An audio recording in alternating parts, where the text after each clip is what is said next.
Shirinlikni zo'ri holva, mashinani zo'ri Volvo deganda, ko'rib turganingizda sotuvda Volvo R5 460 taligi 2011-yilda ishlab chiqarilgan, holatlari idealniy holatda faqat Yevropaga qatnagan mashina ekan. Yurgan masofasi 1,468,000 km masofani bosib o'tgan. Salon ichki holatlarini videoda ko'rib, o'zingiz baho bersangiz bo'laveradi.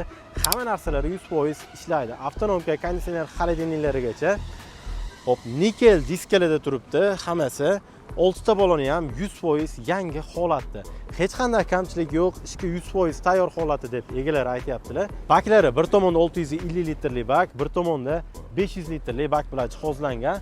Narxini egalari kelishuv asosida deb aytayaptilar. Batafsil ma'lumot uchun egalarining telefon raqamini videoni past qismida yozib qoldirgan bo'lamiz. O'zlariga aloqaga chiqishingiz mumkin. Manzil Namangan viloyati, Namangan shahri, Nurobod Fura petagi ichida turibdi. Videoga like bosib, mana shunaqa Volvo R5 idealini qidirib yurgan furachi tanishlarga maksimalni jo'natib qo'yish ham esdan chiqmasin. Sotuvdagi yana boshqa ko'plab furalarni bizning Telegramdagi kanalimizda topishingiz mumkin. Hammaga rahmat.